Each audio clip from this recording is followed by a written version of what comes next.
This is Kyle Juszczyk, and you're listening to Nothing But Niners. This is Charles Haley. You're listening to Nothing But Niners. So now they've got to start from deep in their end of the field, and Garrison Hurst takes advantage of it. He takes the handoff, kicks to his right, gets to the 20. He's in the 30, needs to cut in. He comes back up the right sideline, breaks a third tackle, comes down to the 30. He's down to the 20. He's down to the 10. He's down to the 5. He's into the end zone. Touchdown! Touchdown! 49ers! 96-yard run from scrimmage. Garrison Hurst breaking tackle after tackle, swings down the sideline. Throws off bodies like clothes after a marathon. Young, back to throw. In trouble, he's going to be sacked. No, gets away. He runs, gets away again, goes to the 40, gets away again, to the 35, cuts back at the 30, to the 20, the 50, the 10. He died. Touchdown, 49ers. Third down, Alex takes the snap. Alex looking, got it, post, and it's good. Touchdown! Touchdown, 49ers! It is second down. Ryan takes the snap, throws the slant to the left side. It's Russell intercepted. The 49ers pick it, and Navarro Bowman is redemption. Navarro Bowman running it all the way for the touchdown. No greater redemption. San Francisco 49ers. We can do whatever we want.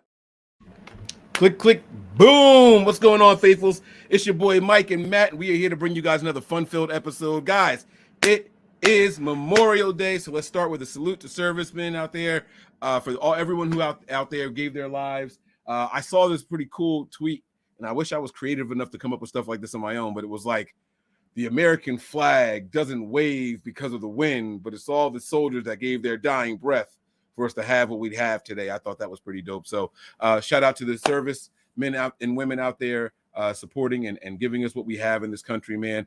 Matt, how you doing today, man? Make sure you take yourself off of mute. I hit the button during the broadcast. How you doing over there, man? What's going on with you? Yeah, you said it. I appreciate the shout out as a veteran of the United States Army. Today is a mixed day, right? Family, is important. Family comes together typically on Memorial Day, but we got to remember why we're here, and it's for the people that aren't here. So shout outs to everybody that put their life on the line so that we could have, everything that we have in our lives. So blessings out to them, and our thoughts are with them always. They may be gone, but they're never forgotten. Other than that, man, I'm doing good. I'm looking forward to talking some 49ers football with you. It's going to be interesting. Let's get to it, man. All right, we will get to all of that stuff. I'm going to run through some formalities. First, let me start by saying I know we are sharing live on the 49ers Hive Twitter account right now. If you guys are there and you are typing comments, we cannot see them. So please log into the 49ers Hive YouTube page, and we can see and respond to your comments there. Okay, make sure you guys get on over there. I also want to start by saying happy birthday to our guy, Zach. All right, his birthday was yesterday, so happy birthday to my man, Zach. Go ahead. I don't know if you wanted to chime in on that at all now. Oh yeah, absolutely. Yeah, happy birthday, Zach. He's out, he's living his best life, got a lot of stuff going on.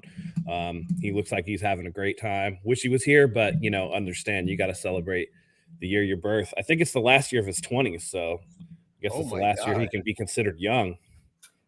Yeah, that's it. It's all downhill and back pain from there, buddy. So and I swear I hit 30 and I woke up and stuff just started hurting. I was like, wait a second, hold on. That happened way too fast. It's so weird, man. I swear on everything. It wasn't quite 30, but there was a time where I woke up the day after my birthday and I was like, what is this pain? Is this really how it was? Probably 36 or something like that. And I'm like, I have a hip problem. Is this happening right now? Did I do something wrong? So I completely understand, man. We run into a wall. Father Time is undefeated. They say it all the time. And, that is what it is. The rest of the formalities, though, guys, we're going to run through here. If this is your first time on either of these YouTube pages, guys, please, if you enjoy the show, give that video a thumbs up, like the video, then subscribe to those channels, and then turn on your notifications so you know exactly where we're going live. We want to give it a follow on some of our social media platforms. We're going to start with Snapchat, Instagram, and Twitter. Those handles are Nothing But 9. That is the number 9, Nothing But 9 ERS. Get on over there, give us a follow on those 3 platforms. We also have Facebook and Twitch, Nothing But Niners. That is spelled all the way out. Make sure you guys get there. Give us a follow over there. And then last but certainly not least, we have the Patreon page. The Patreon page is where the get downs all the time. I get to get over there. I get to vent. You guys think I'm crazy on other people's channels. I get to really let loose over on the Patreon behind the paywall where I'm hidden.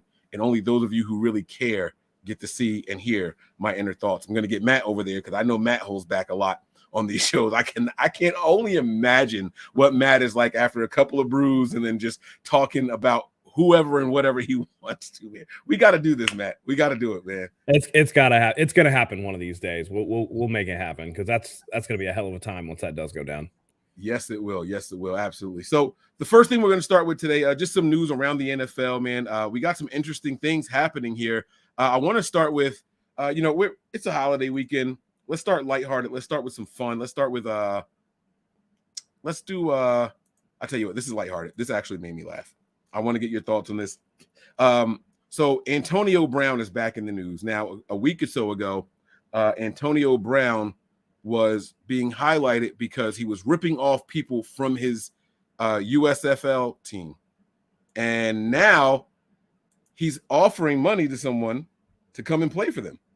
So NFL Dove Kleiman tweets out, update. Antonio Brown is offering former NFL MVP Cam Newton $150,000 to play one game for his arena football team, the Albany Empire. He says he wants Cam to throw him a touchdown, and this is their chance. Now, this is funny on a myriad of levels. Oh, I never even showed it. Damn it. I thought I showed it. I'm so sorry, guys. This is funny on so many different levels for so many different reasons. Matt, I want to give it to you, man. Have you been paying attention to the clusterfuck that is the Antonio Brown being part owner of this team? Yeah, it's pretty weird, man. I don't know. The further this goes along, the more I just feel bad for Antonio Brown. I feel like he's definitely got some personal issues. It reminds me a lot in the world of basketball with Scottie Pippen just, saying, oh, Michael Jordan was a garbage player and this and that. At some point, they become a shell of themselves. They kind of become a joke of themselves. And this is just yet another instance of Antonio Brown just kind of saying things. I don't know. I guess he was supposed to play for the team not too long ago, but wasn't able to because his physical paperwork didn't get through in time. And, you go along and you see these eccentrics and these people who have these kind of issues come up with these ideas, right? They want to do all these things. And for whatever reason, something always seems to get in their way. And it's just one harebrained scheme after another. And this is just the latest example. I'm sure Cam Newton's reading this, and everybody knows that I'm not a huge Cam Newton fan. But the one thing I'll say about Cam Newton is that man doesn't get in trouble. It's not like he's in trouble. It's not like he's doing real things other than the little grandma bonnet he wore to that press conference. But besides a not great fashion sense, he seems by all accounts to be a good dude. So he's probably reading this going like, oh man, this dude had to say my name and drag me into this. Like, I'm sure he's cringing, and I'm sure that Cam Newton, for his credit, is like, I would rather take a backup role in the NFL than go play in the Arena League and throw touchdowns to Antonio Brown. It's wild. And the more that Antonio Brown is in the news, the more I just kind of want to turn it off. You know what I mean? It's getting a little too much at this point. Yeah, no, you're absolutely right, man. I can't imagine what Cam Newton was thinking, right? Like, if he goes out now, this is interesting. I felt that there were layers to this. $150,000 for one game. I have to remind you guys that all the reports were saying that Antonio Brown wasn't paying the staff, the coaches, the players, like people weren't getting money. He was getting kicked off of the field of a team that he was a part owner of, and just so much stuff. But the fact that he's offering this amount of money for one game, I don't know what these USFL contracts are like, but I can't imagine that they're much more than $150,000 for these players, probably for the whole season. If you have any information on that, Matt, please feel free to jump in. I don't. It can't be that much. Right. I guess it's just, throw all for one pop, because we know that if for whatever reason, if Cam Newton actually decided, there probably would be like 4 touchdown passes to Antonio Brown, because arena football is just, it's kind of wild with the amount of scoring that goes on.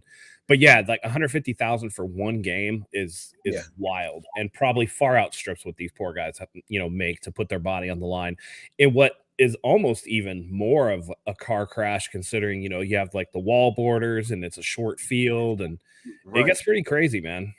Now, my thought process with this might be a little bit different, right? Let's play devil's advocate for just a second here. if you're Cam Newton, you've been saying I am better than some of the 32 guys that are out there in the league with jobs right now. He's been like adamant about this. Like, I'm good enough to be a starter, but if somebody wants me to come in and be a veteran backup to mentor somebody, maybe I'll consider something like that in the right situation. He says those things all the time. Could one game, it's just one game, 150K, one game is going to obviously be a very, very simple playbook for him to run. Should this be something he considers if he wants people in the NFL to know, hey, I still got it if you need? I don't know. Arena is such a different game, right? There's no offensive linemen. There's no defensive linemen. It's like offensive players versus defensive players. And like, I think, I don't know. I haven't watched Arena in a long time. All I know is that there's no offensive linemen. It's going to be a completely different experience. It's really kind of a glorified 7-on-7 drill. And I don't know what you can show in that setting that a camp invite or, something of that nature wouldn't, see like have even better. I mean, Johnny Plummer is playing arena football in his spare time. You know what I mean? Like, right. Shoot, I just pulled the bat out of my bag or whatever, and I'm getting into the cages just because, in our local area, we have an adult baseball league that I'm going to, go and play.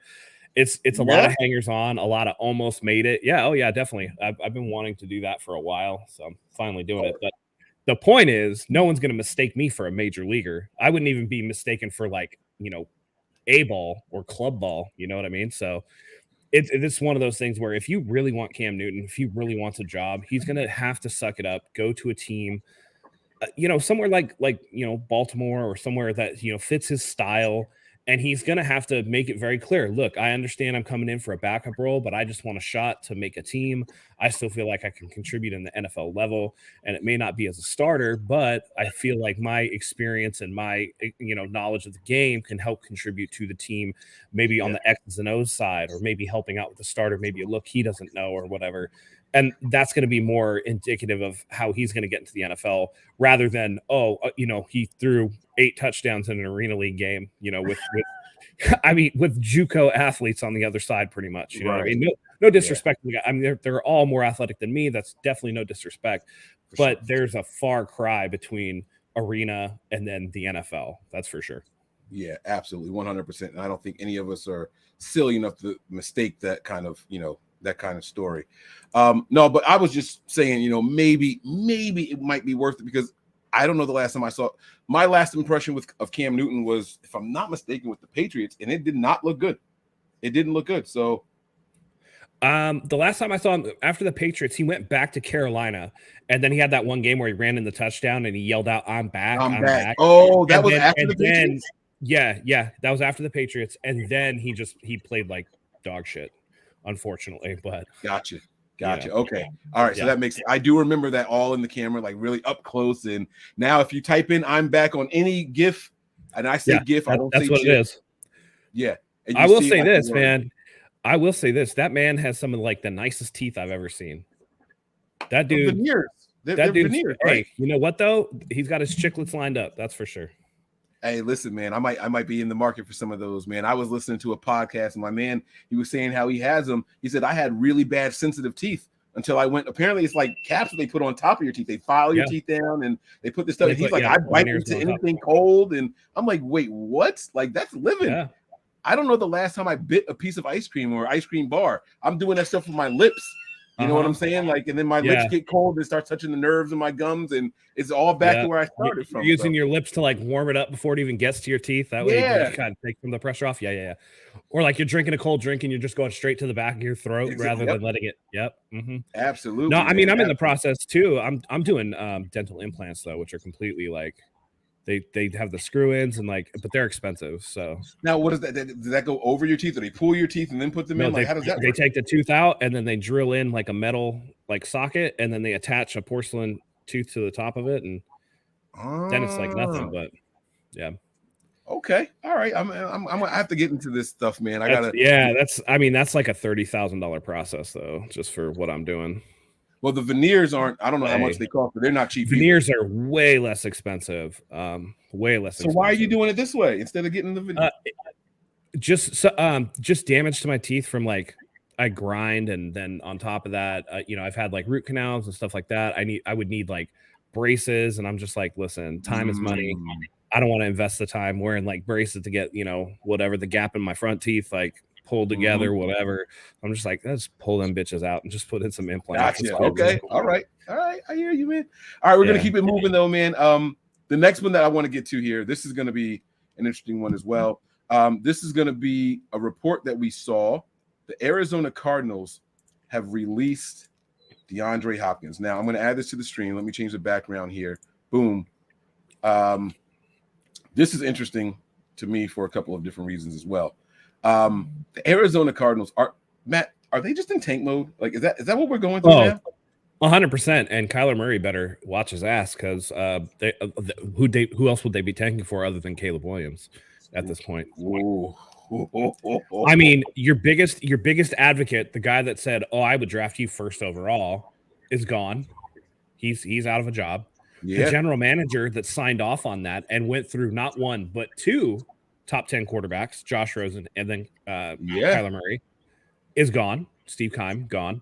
This new regime, they're not we've heard it once, we've heard it 1,000 times. The people coming in are not married to the other guy's picks, and they want to start fresh with their own guy. And so Kyler Murray going to miss a lot of the season with that torn ACL because it happened so late last year. I mean, he might come back, and who knows if they even put him out there. They might just be like, "No, we're going to keep you shut down."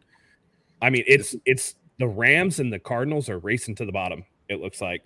Whew, and man, yeah, like I mean, saw the fact that they didn't even try to get anything for DeAndre Hopkins, or if they did, the fact that they were willing to be like, well, no one's giving us what we want. And there were reports saying that DeAndre Hopkins was not going to rework his contract. So like, all right, we're not even going to do a post June 1st cut. We're going to eat $22.6 million in dead cap. So that way he comes off of the books for 2024. That speaks to what their situation is. Yeah. And what they're trying to achieve. And to me, this is it's hard to tank in the NFL because you got 53 guys on a roster, and most of those guys, all of those guys really are going to go out and try to win. But with the lack of talent on this team, dude, they're going to be horrific. Yeah. Yeah, I am right there with you, man. They're going down. Now, what was more interesting than them just releasing him, right? Like just letting him go, was how they decided to do it. And I want to share that now here. So Ian Rappaport tweeted out the one that you guys can see right now. The Arizona Cardinals have released star wide receiver DeAndre Hopkins. And then this one followed right after. This is not a post-June 1st designation. Arizona takes the entire $22.6 million dead cap hit this season. Now, this is interesting to me because what does that mean for his salary? What does this mean for his money? How does this work now? Like, does he get any of that dead cap money? So can he sign somewhere for like $1 million and still get $23 million? Like, how does that work? Yeah, I'm not up on his contract. We can probably pull that up, I think. But yeah, it's going to depend on what he had ahead of time. Like, what was it? Signing bonus? Was it guarantees? It's going to depend on that because I feel like he's going to get something though, because if he's going to be a $22.6 million dead cap hit, that's either his salary or it was like a prior signing bonus that was split over like 2 seasons or something like that. Let's see. Now, while you're looking that up, I thought this was interesting. Like, I'm like, all right, he wants to be released immediately so he can go somewhere, get into OTAs and all that. But he's still just floating around the free agency. He hasn't signed anywhere yet. Now, this happened on the 26th, so it's only been 3 days. Let me be very, very clear what I'm saying. It's a holiday weekend and all that. Like, he's probably, I don't want to sign right now. Let me go ahead and enjoy the weekend with my kids and my family and all, So he's probably not in a rush to sign. We'll probably hear something tomorrow or the day after, with him signing somewhere. But like, I've heard of players being released, but it being designated post June 1st so that they get the cap savings. I don't understand why they would do this unless he like just went in the office and like just kicked up dust. Release me now. I'm not going to be here. Let me go. Like, what other reason would they have to do that? I can't justify this. Yeah, I don't know. I mean, honestly, I think they just want to take the cap hit so that it seems to me like he probably had a signing bonus due for him this year. And rather than splitting it up into 2 seasons where you do half and half, I think they just decided to take the entire hit now, all of his guaranteed money. So that way he comes off of the books after 2023. Now, I don't know exactly what he's going to make, and I'm still trying to figure it out. It's not super clear. I did look at it at one point, and there's numbers all over the place. I don't really understand it. So, and I'm not the top guy, so you guys are gonna have to forgive me for not having that information. I have no idea how that would play out. Yeah, it might have just been because he signed an extension back in, I want to say 2020 or 2021. So it looked like he got an 11 million signing bonus, a $4.5 million option bonus, a 7.1 million. Let's see if these numbers line up. Oh yeah, that's what it is. So the signing bonus of 11, he got an option bonus of 4.5 million, and then a restructure bonus. So they probably reworked his deal. Yeah, and that pushed 7.1 here. That adds up to the 22.6. So he got money. But he won't have like an active base salary, so he can sign. He's going to obviously take money from somebody, and that won't necessarily, prevent him from taking the money that Arizona owes him. Yeah. Okay. So the question that we're going to get: should the Niners bring this guy in? I want to hear your unbiased, honest opinion on this. Should the Niners be interested in the guy like DeAndre Hopkins? Let me know what you think right now. No. And the reason why is if you look over the last couple of years, DeAndre Hopkins has started to become injury prone. He only had 3 touchdowns last year. He missed time last year and the year before. He's going to want a huge contract given his star status. And the fact of the matter is that there's not enough footballs to be tossed around to somebody like DeAndre Hopkins in this offense. And if you want to sign Brandon Ayuk, if you want to re-sign Nick Bosa, the salary cap we all know is BS, whatever, but that money's got to come from somewhere.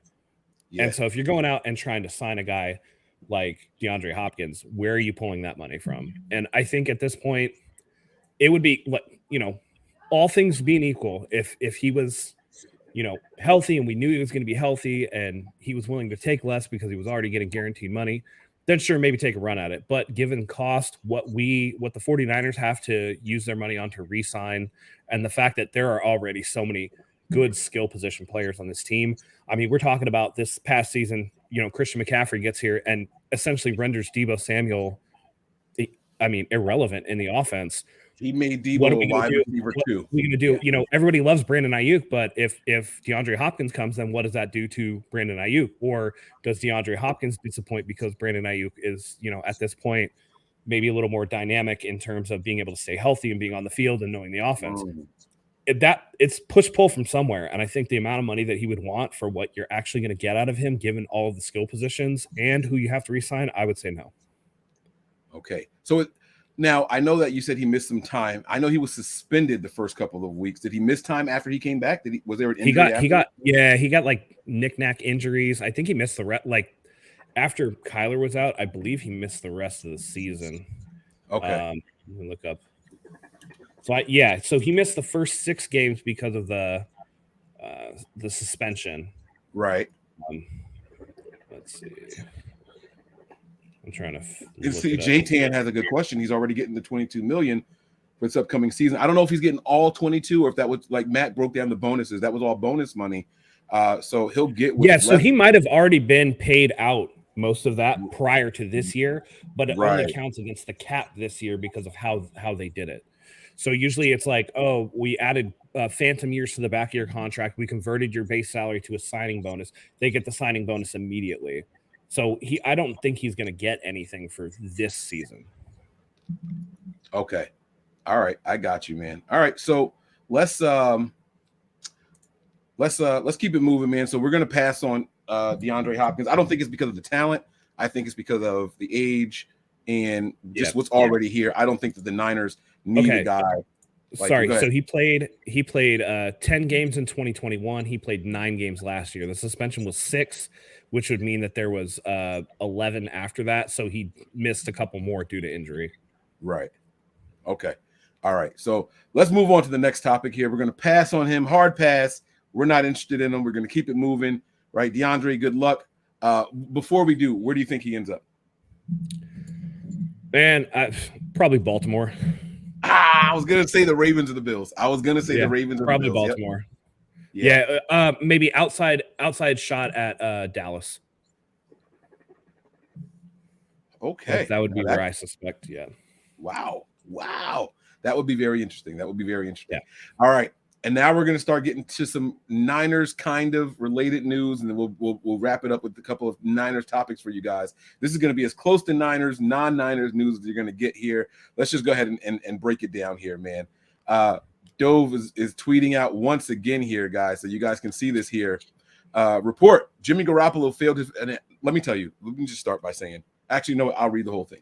Report: Jimmy Garoppolo failed his Raiders physical in March, and he could lose his entire contract per PFT. That's Pro Football Talk. The Raiders can move on from Garoppolo at no cost if he doesn't pass a physical by the time the season starts. More details here. And there's a link for the article and all that stuff. Matt, I thought long and hard about even mentioning this because it came from Mike Florio and PFT, and Mike Florio just makes up shit all the time. I really thought about not discussing this because this is the only place reporting it.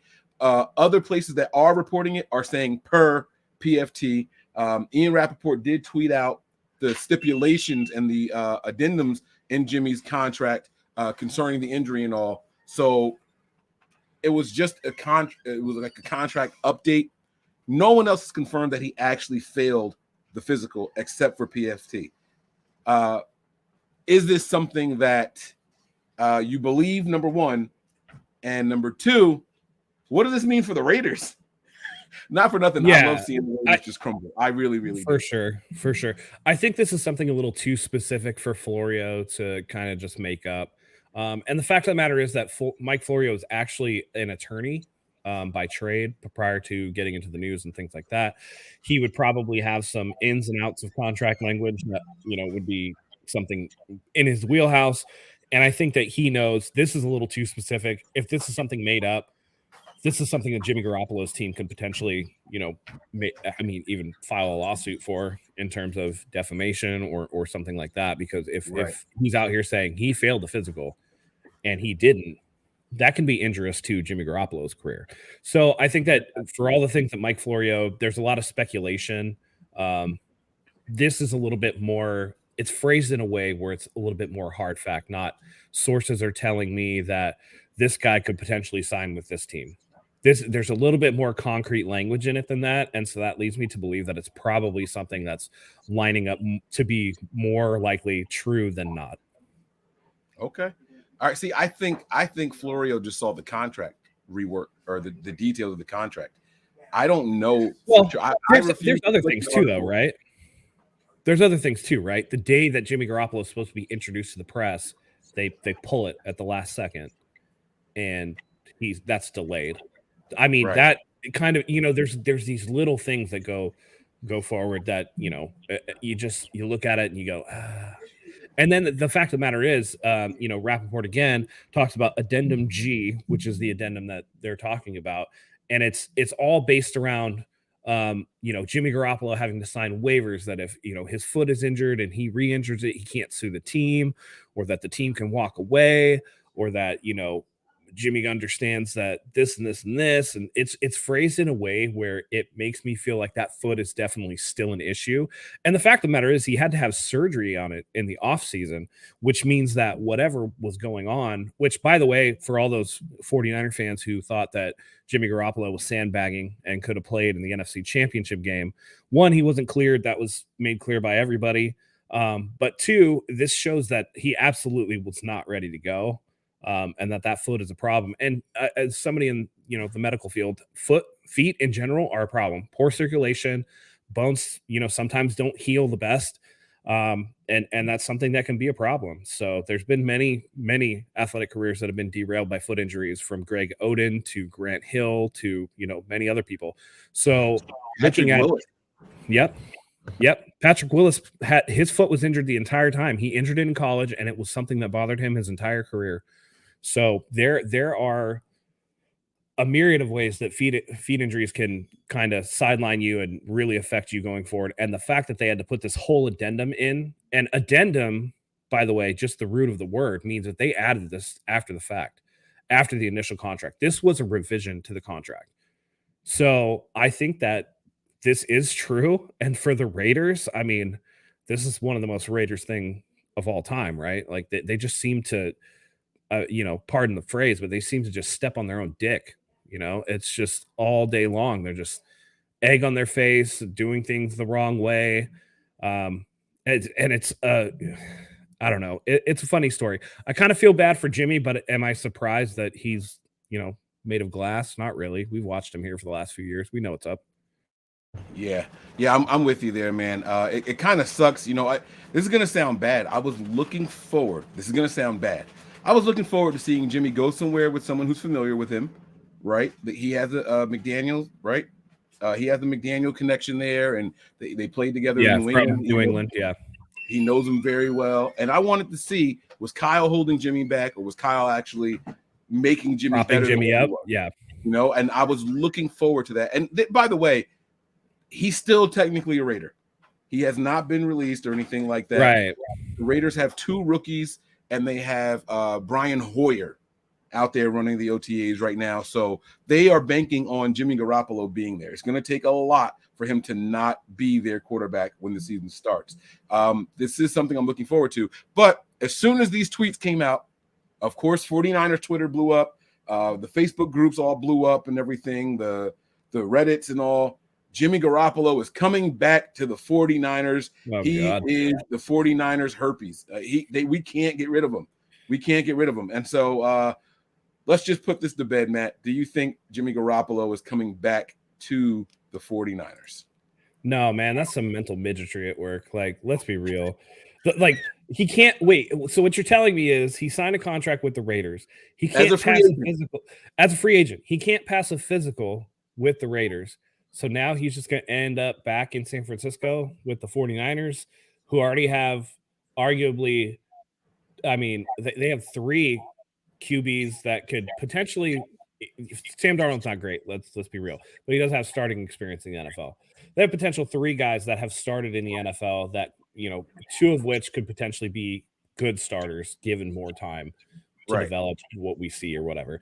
And you're just going to toss all of that aside for a hobbled Jimmy Garoppolo, who at the best of times wasn't great. But now you're talking about he's even more limited in his ability to escape pressure. And he's even more limited in his ability to step into throws because that's his front foot that got broken.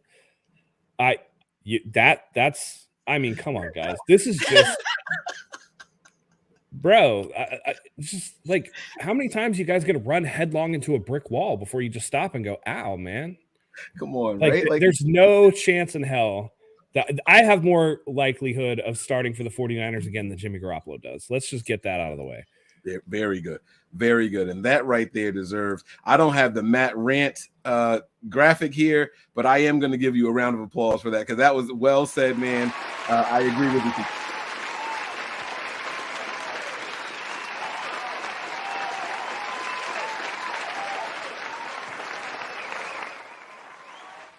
Everybody just doesn't want to get rid of their 10s jerseys just yet. They're holding on to them. Yeah, I mean, didn't they give it to a kicker? Isn't the kicker wearing, or one of the kickers wearing 10 right now or something like that, or a tight end? Someone, I thought they gave it away to somebody in camp. I don't know. I think Moody is wearing what, 2? I think he's wearing 2. Is that what he's got? I don't know. Maybe one of the wide receivers is wearing 10. Or Gonzalez. What number is Gonzalez? I swear somebody's wearing number 10. Oh, yeah. You know what? You're right. It might be Zane Gonzalez right now. Has 10. So, I'm not. I mean, he's not going to make this team, so 10 will be available. Oh, they're saying Ronnie Bell. Ronnie Bell. There you go. Ronnie Bell. Okay, there you go. Oh, so one of the wide receivers. Okay. Yeah. So I didn't mean to put the Rams stink up there. You guys make sure you throw shots at all the Rams fans, the whole chat. stay on them. Keep your foot on their necks, man. They're in here, but keep your foot on their necks, guys. Don't let those Rams fans get any kind of breath. You know what I'm saying? But let's go ahead and get to some 49ers news, man. I was going through some of the after action reports from some of the practices and things like that. And one of the big ones that I heard, and I'm saying big for a reason, Pauls, was that the 49ers pass rusher, Drake Jackson, has put on some weight and it looks good on him. I'm hearing that now. Let me be very clear what I'm saying. The weight looks good on him, period. There's no full pass rushing right now or anything like that. So we don't know how he's going to hold up and how he's going to look. I have some concerns, but I want to get to Matt first here. What were your thoughts when you heard about the added weight to Drake Jackson, man? How'd you feel about that? It's nice. It's nice. I think there were times where he got a little bit out physical. I mean, explosive wise, he's super explosive. He's very athletic. He's got great bend. But there were some run plays where he could get stacked up, and so that little extra weight could potentially be helpful. But I also remember before the combine, Drake Jackson saying that he had gotten back up to his freshman playing weight of 273 pounds, which is more than what he weighs now. And I'm just worried about once we get into full-on training camp where he's actually, I have no idea what his off-season workout looks like, but once he's back in the facility doing full-on football stuff, is that weight that he put on, is that sustainable weight, or is that just going to drop right off as they go through conditioning and getting ready for the season? And you hear a lot about that stuff. And I'm hoping that with the full second off season of being in an NFL weight room, a full year of being around Nick Bosa, who's like one of the hardest working dudes in the room, who will come back. And when Nick Bosa comes back and goes, "Oh yeah, I'm like down 2% body fat," you're like, "Yeah, I believe that," because every year you're coming back even more freaky than you were before. I'd love to see Drake Jackson take on some of that. So I'm hoping it's sustainable. But the question is it a true weight gain, or is it something that's just going to fly right off? And is it something that you did in conjunction with improving technique, figuring out a way to play so that you're not just a situational pass rusher, that you could be a 3-down lineman like a Nick Bosa, so that you can actually be a true factor. I mean, he had 3 sacks in his first 5 games as a rookie, and then by the end of the season couldn't sniff playing time. Right, inactive on games, broke down or was ineffective. I just think that, this is something that you want to see, that second year jump, and the technique and learning how to be a pro and learning how to be a more effective defensive lineman is more important to me than the 13 pounds that he allegedly put on, because we don't even know if that's going to last. Well, when you listen to John Lynch and Kyle talk about how he vanished throughout the season, a lot of the story became about how it was attrition based. Right? Like he's just winded, and this is a long season for guys coming from college and all that. And we've heard that many, many times. And if you buy into that, why are you guys asking him to pick up weight? If you're worried about him not making it the full 17-game, 18-week season, plus the postseason, right? I mean, we're playing 22 games a year, right? 20, 21, 22, depending on where we are in the postseason. Why are you asking him to gain weight? And I thought that was a little contradictory to what they were saying before. Now, if they want him to be a little bit more stout in the run, be a little bit stronger, maybe pick up some strength with the weight, then maybe I could understand that. But then what's that going to do for him down the stretch again? And so that's why I thought it was a little bit of a counterproductive weight gain and back up and down. And he talked about it. You kind of insinuated it, right? He got back up to 275, his freshman weight, but then boom, he was back down to 250 something again. And then he's doing this. Reminds me, it's really scary. There's 2 players that come to mind. Kentavious Street is one of them, and then the other guy that we had, Tank Carradine, where the Niners didn't quite know where to put those guys, and the weight fluctuation. We destroyed these guys' careers. Trying to ask them, hey, gain 20 in the offseason, lose 30 in the offseason, back and forth. Are we about to run this kid into the ground before we can actually see what he can do, Matt?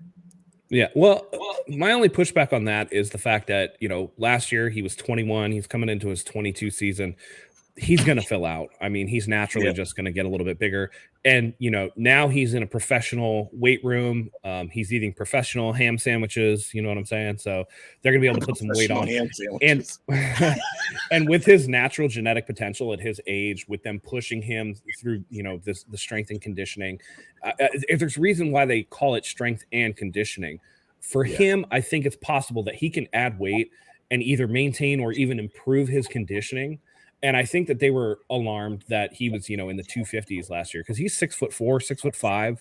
That's thin for that. You want him to be. There's a fine line where he can go up in weight, and having that extra muscle might actually cause him to work a little less hard. Where he's like fighting with all of his might, just trying to keep his position. Now he's got that natural strength and it becomes easier for him. So now he's expending less and it's more efficient for him to do so. And so now you're kind of offsetting. There's a balance there, but it has to be a well-maintained balance. And so going forward, that's going to be the big thing is what we see in training camp. Does that weight stay up? Does it come down? What's he look like in camp? Are things easier for him? Do we notice that things are easier for him? Or does he start looking a little sluggish the more camp goes on? And that's why those preseason games are going to be very important for a second-year player like him, for a second-year guy like Danny Gray. Where's the leap from year 1 to year 2, which is what we're looking for. Absolutely. Absolutely. So, I'm excited to see. I'll be honest with you, man. I felt like more Drake Jackson would have equated to more quarterback action for our defensive line. And I think our defensive line needs way more help than what people think. I really, really do. I was not happy with the production of the defensive line. You got Nick Bosa leading the entire NFL in sacks, and the Niners were like 15th in total sacks in the league. That does not bode well for this team. We can talk about pressures and all that stuff, and pressures are a stat that you can manipulate. If a quarterback has a clean pocket and panics and moves, that counts as a pressure. Don't talk to me about pressures, because I actually watched the games. I go back and watch the games, and I didn't see it as consistent as the pressure numbers would tell you that we were getting there. Well, yeah, they're counting pressure numbers, I think, as some of those plays where he over pursued. I know I saw that earlier. My hair's not curly. I don't have curly hair. I guess all fat white guys look like Jeff Saturday. No, but he over pursued a lot. He was out of position sometimes, and other times he had a hard time finishing. People would get away from him. So he's got to clean up that kind of stuff. He has to play with better technique, and that's why I think it's very important that we see that growth from year 1 to year 2 with him. Because you're right. I mean, the pressure numbers, okay, that's fine, but you want to see him finish and get sacks. And I think that having Javon Hargrave here is going to help with that, because now, I mean, it's not just think about the other 3 guys on the line. It's Eric Armstead, it's Javon Hargraves, it's Nick Bosa. There's going to be defenses or offenses focusing just on those 3. Mm-hmm. And so by virtue of just being the guy that's not being paid attention to, he should get more opportunities to finish plays. So we definitely need to see that going forward, because it would be nice to have 2 bookends on that defensive line that can just shut down a lot of, the escapes that we've seen from quarterbacks, plays that were stopped in the backfield where they suddenly got away. Cutting down on that and actually getting more sacks would be beneficial to this 49ers team, because this defense has the potential to be even better than last year's, and last year's defense was the best in the league. Well said. Well said. Now, you mentioned Javon Hargraves. We're going to get to our last scheduled topic. If you guys have questions you want us to answer, now is your time to type them into the chat. We will get to as many as possible. We're going to wrap this thing up here, but we have one more 49ers related topic. Matt mentioned Javon Hargrave coming here, or Javon and Hargreaves. Hargrave. I say Hargreaves. I'm sorry, but he pronounces his first name different than Kinlaw. It's Javon, and they don't pronounce their first names the same way, even though they're spelled the same. Is it like Javon? It might. I can't remember now. I don't know. Hargreaves is the Niners' top free agent acquisition, and Matt, he didn't show up to OTAs. I need to know: is this a big deal? You come out here. Okay, it's Hargrave. Hargrave. Hargraves. Javon versus Javon. Okay, so there you go.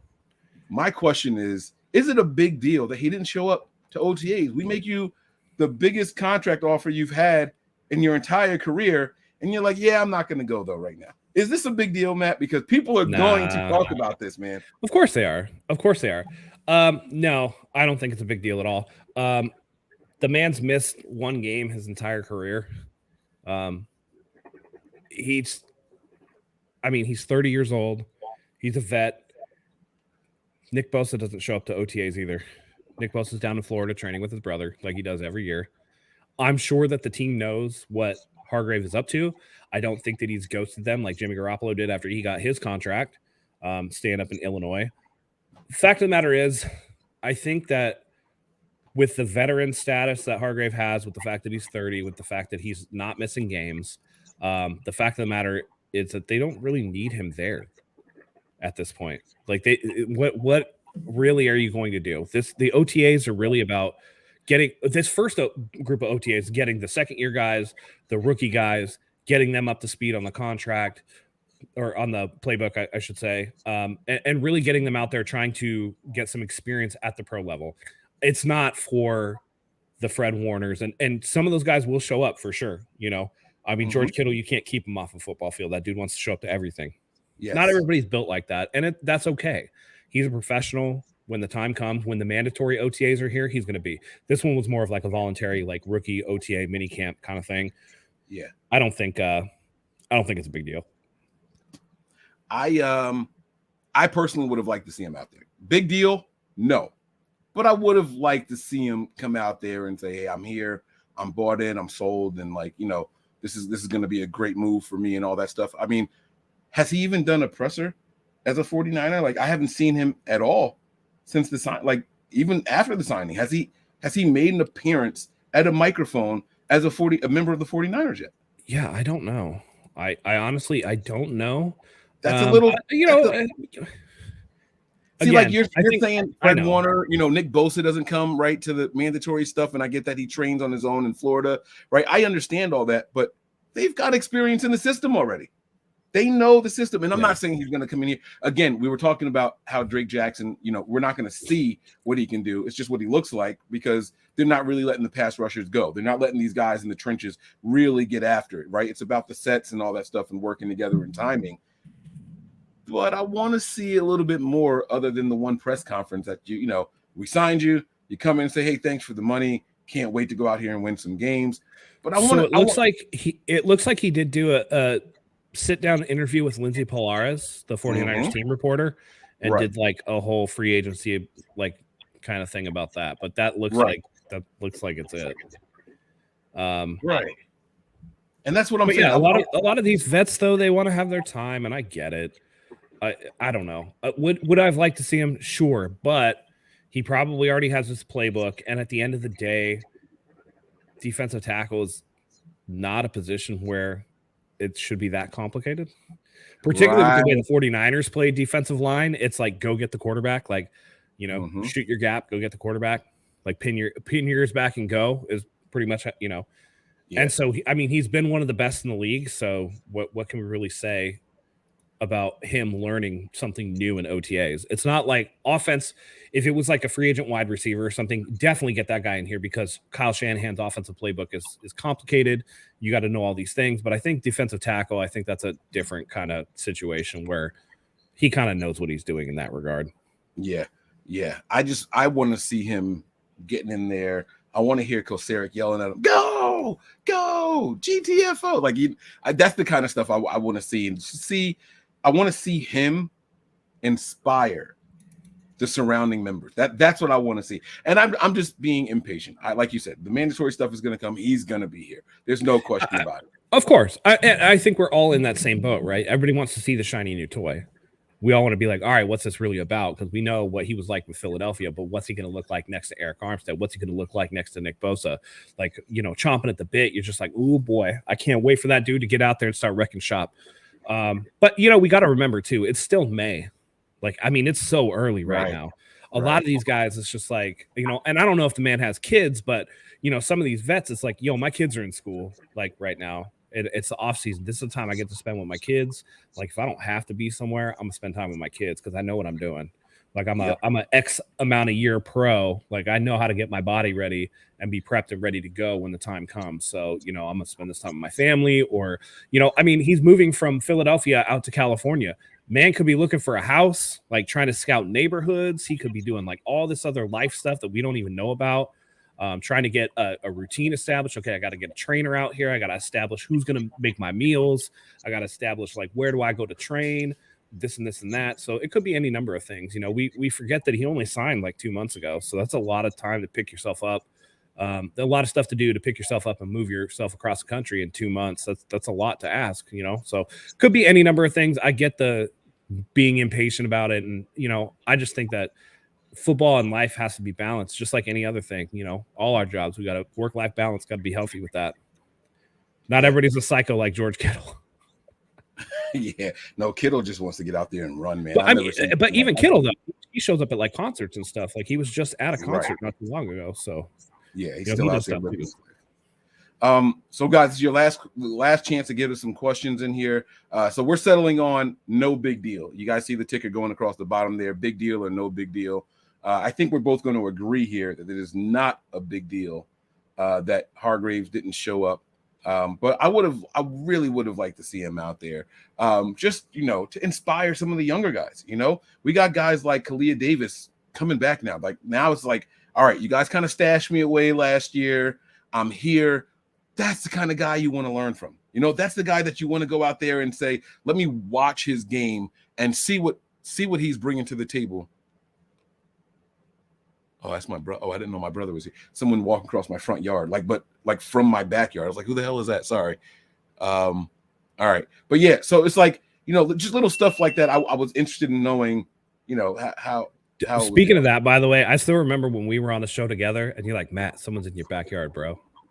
Because you can see out the window, right? You're like, Matt, someone's in your backyard. Freak me out. I'm like, do you know this? Yeah.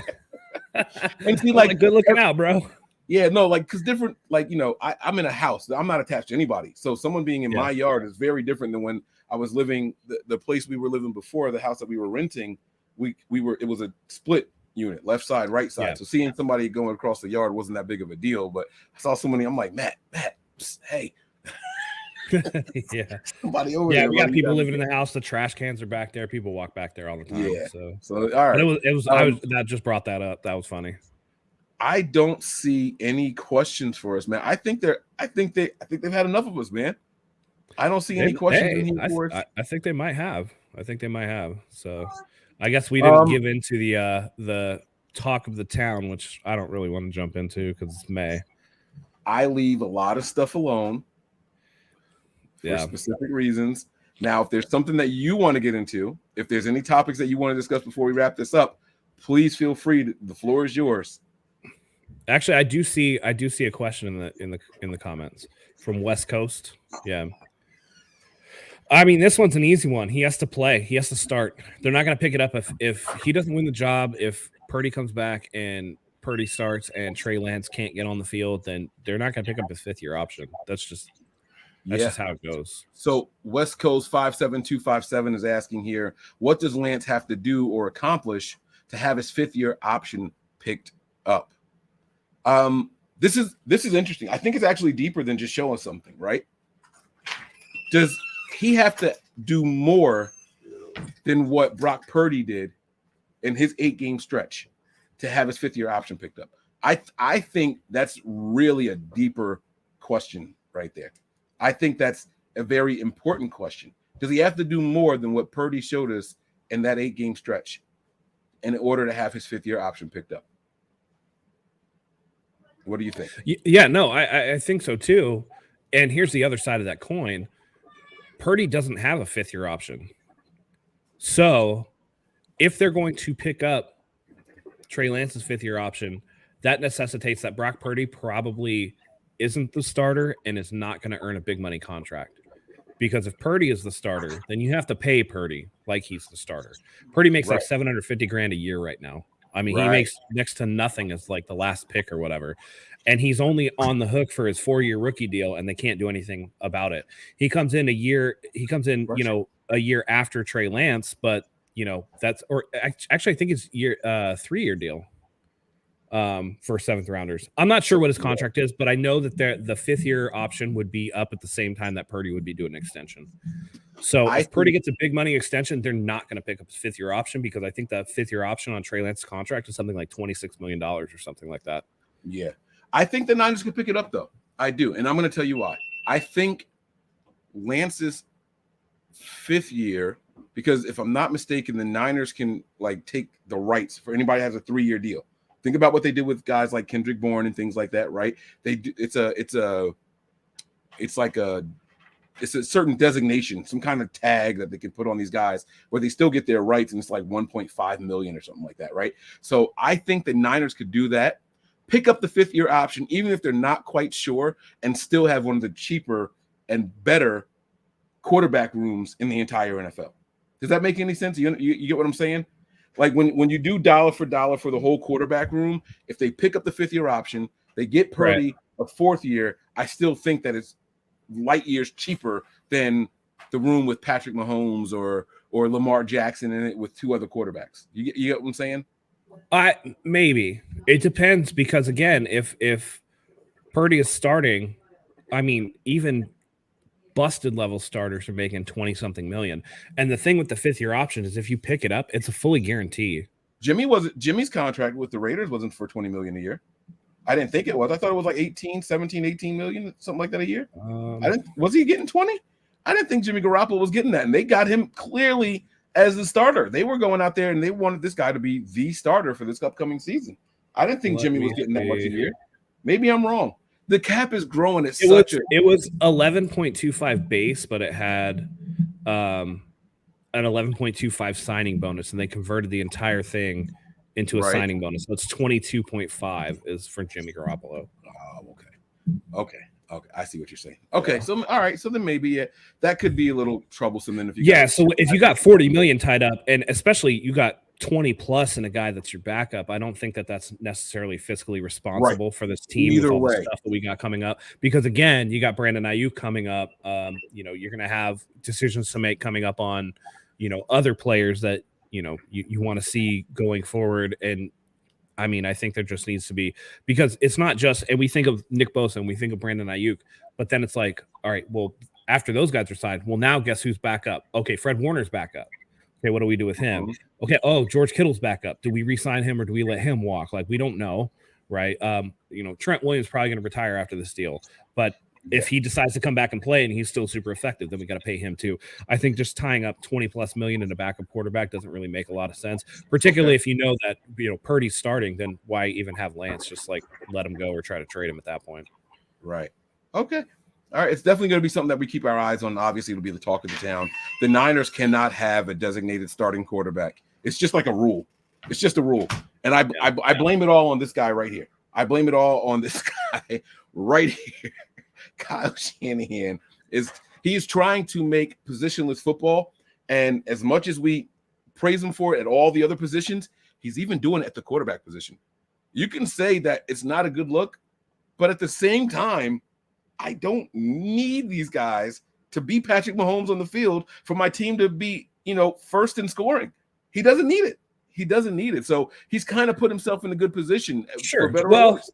Good or bad, because like you said earlier, I mean, we almost had the opportunity, and we still might, depending on what happens with the foot, but we would have an opportunity to see what does Jimmy Garoppolo look like outside of San Francisco in an offense, and is Kyle propping these guys up, or is he taking something away and holding them back?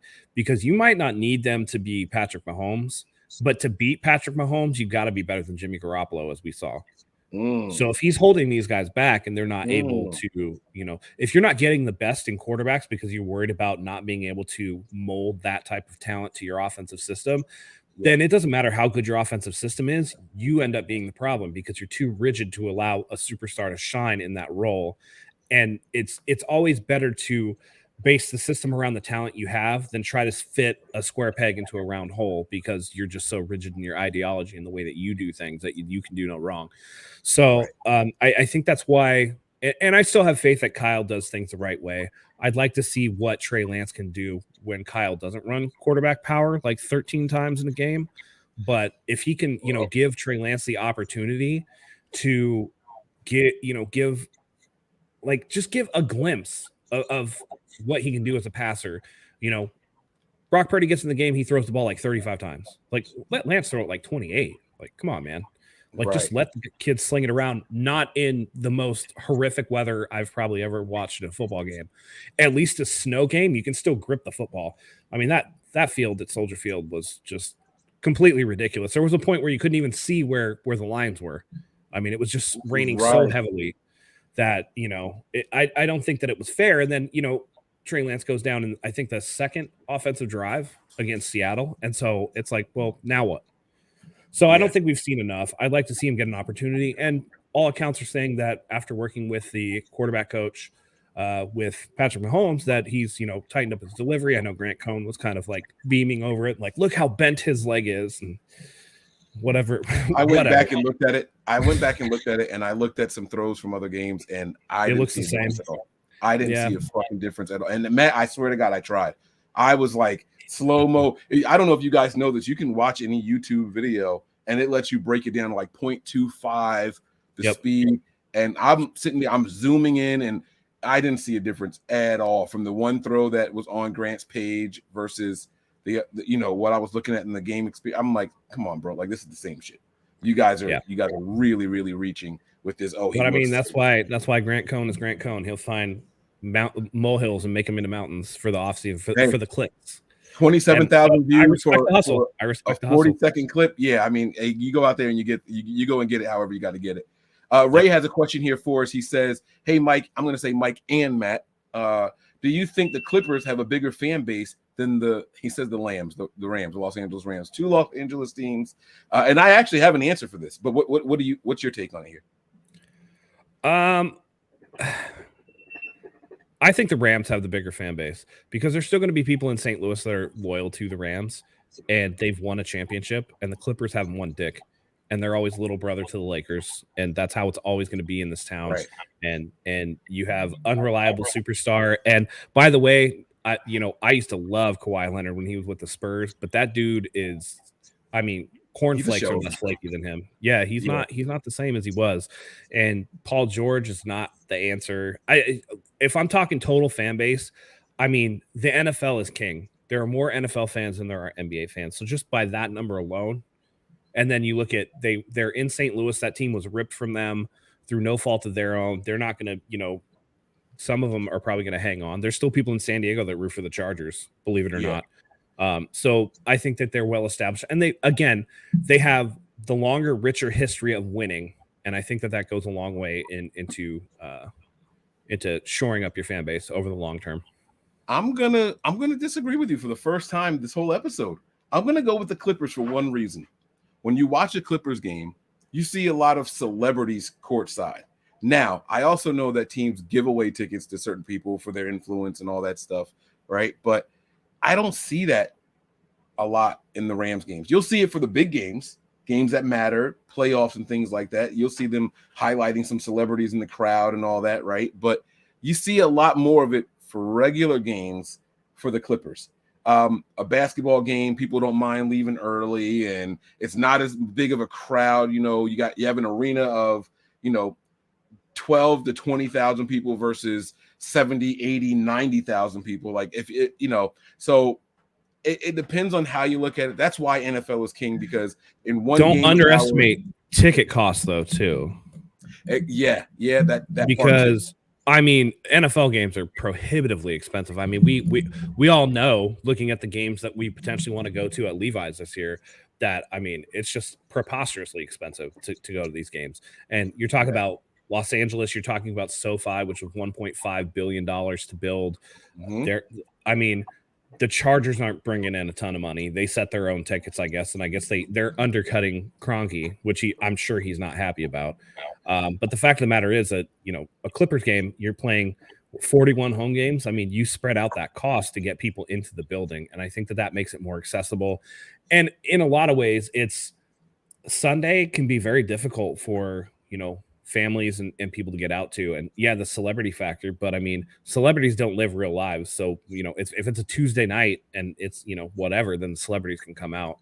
And I just think that basketball games are more of an opportunity because of arena size too, to be seen. Like we know, Jack Nicholson is here, and we see Jack Nicholson's face like super up close, right?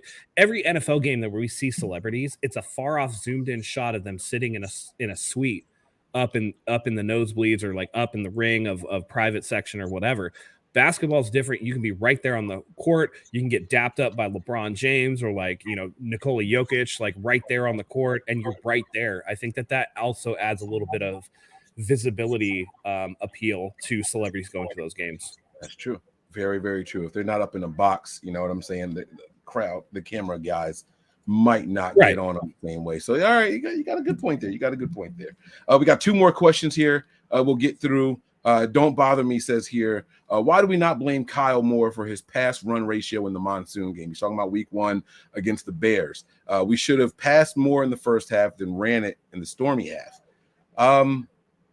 I, for one, was watching that game and I was saying we shouldn't be passing as much because of how bad the weather was and how heavy the ball gets and how slick it is.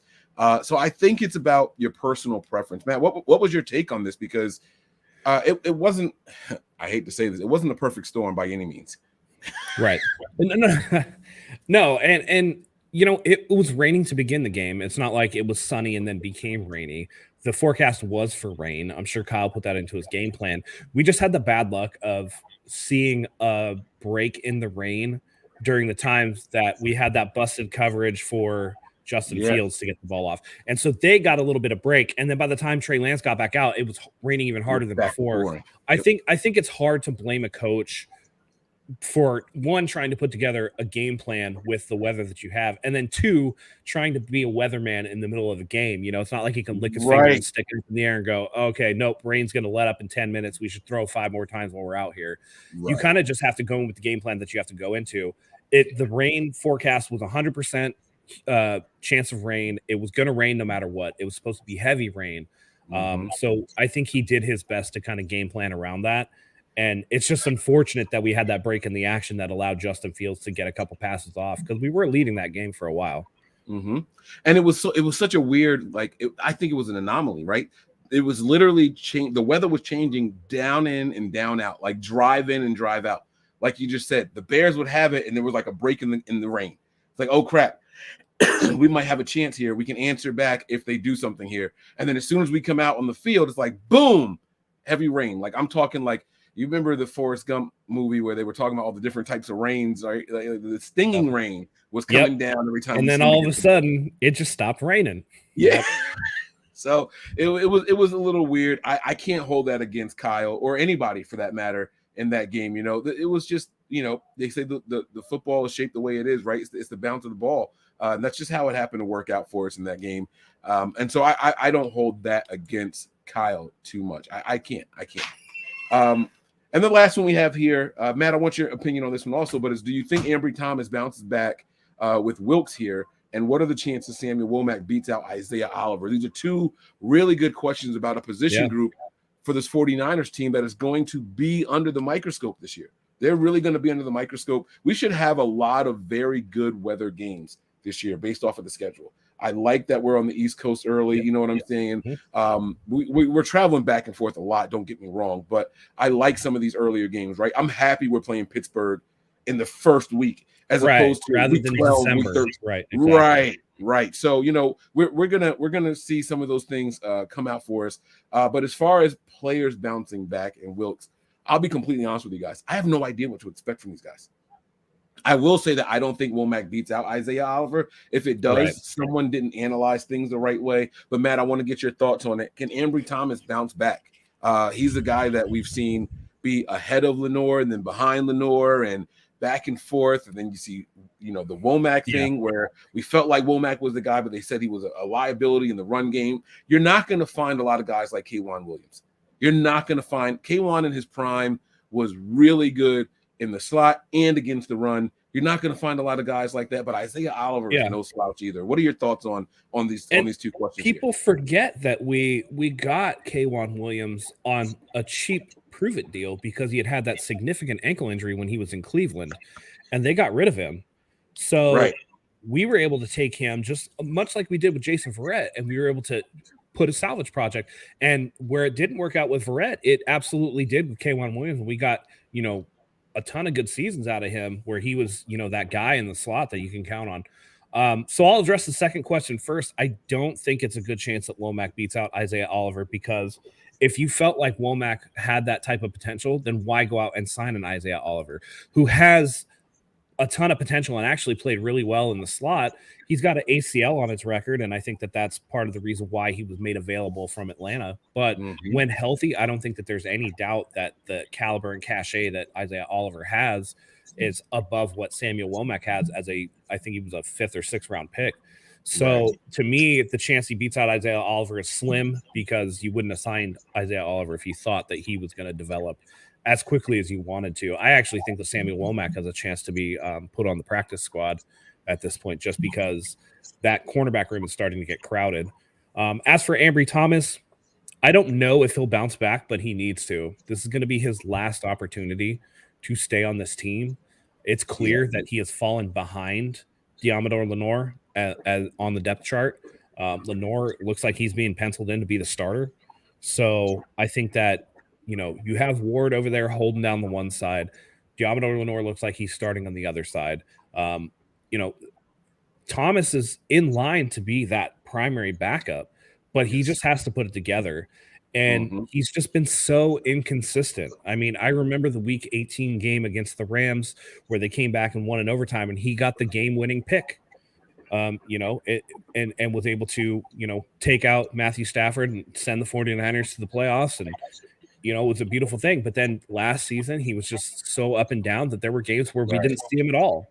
Yeah. And so I think that Wilkes has the pedigree that if anybody can turn him around, I think that it could be Wilkes. I think that Wilkes will kind of hone in on some of the things that he does well, press coverage, man coverage, but try to work on some of the things that he doesn't do well. He can get lost in zone. He can get a little grabby at times, doesn't necessarily, high point the ball or go for pass breakups, not necessarily the best tackler.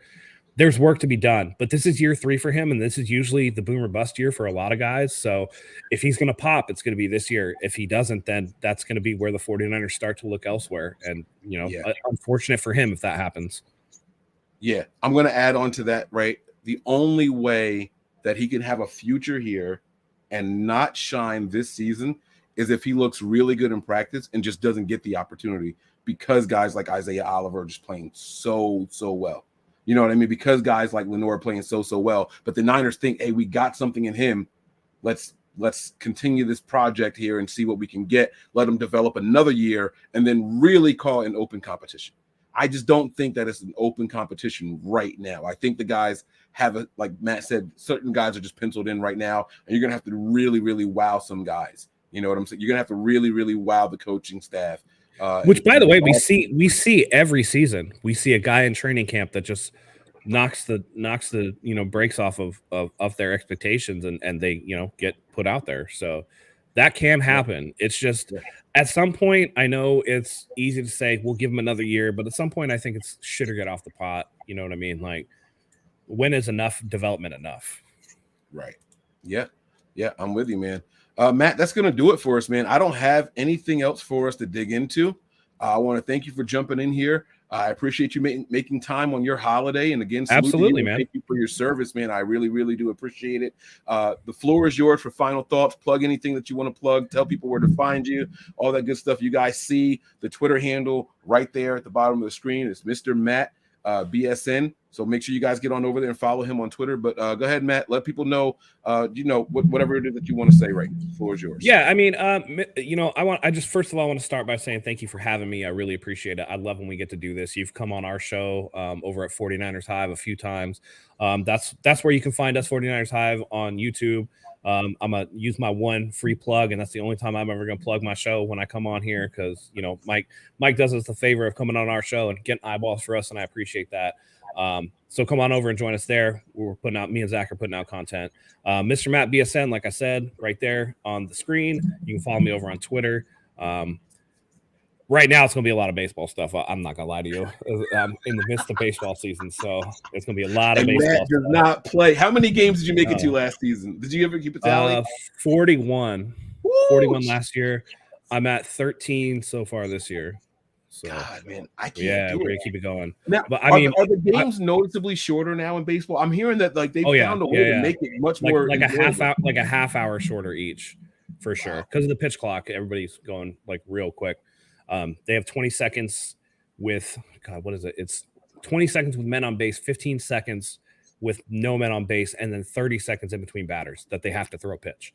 And then the batter has to be looking at the pitcher and engaged by 8 seconds left on the clock. Wow. And they'll call it's a ball or a strike penalty if you don't do that. So it's cool. People are still getting used to it. If it's the batter's fault, it's a strike, and if it's Right. the pitcher's fault, it's a Pitcher's ball. fault, it's a ball. Yeah. Holy smoke! See, I got to start watching more. It's so hard for me, man. How can I get into baseball? Help me out. I'm a Phillies guy. That's my team. Yeah. And I'll watch it if I have nothing else to do and it just happens to be on. But it takes a lot because I'd rather find a series or something to catch up on. Sure. I think that the key to it is going to be getting out to the ballpark. You really got to go to the ballpark.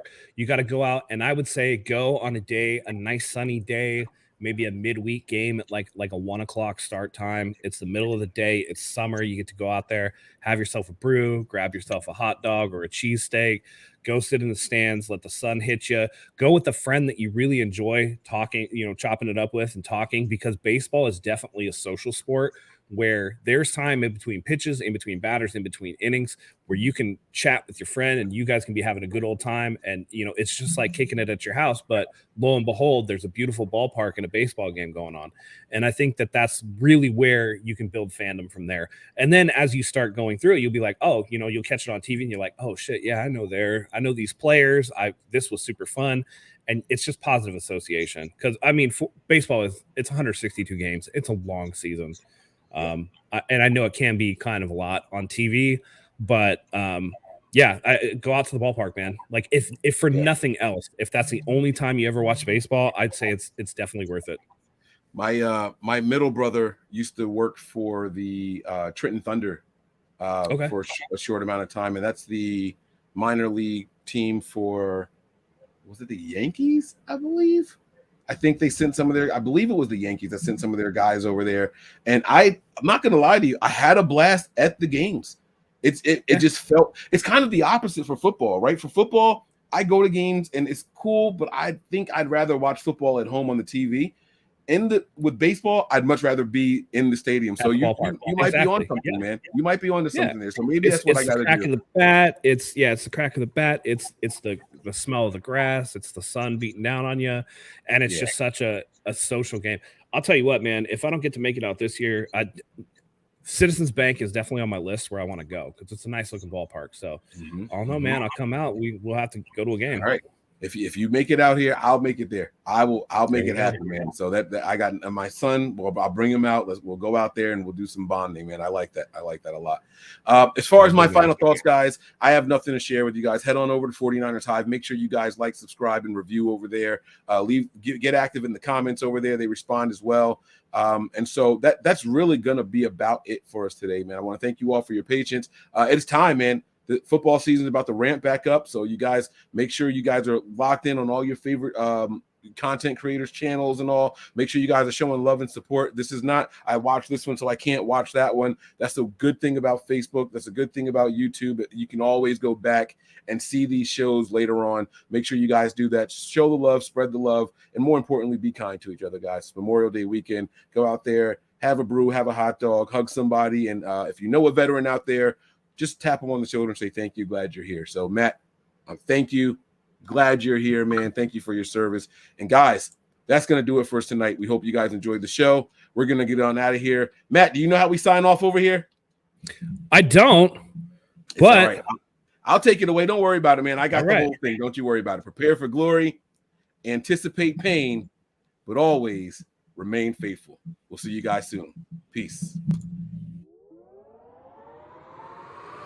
We all gas, no brakes, pumped up, no fakes. We spinning, we winning, we high stakes. We never miss, we all makes. Look at us dudes trying to prove, bringing you news with nothing to lose. Mike, Nick, Tony, Wayne, Method Man, we bring the pain.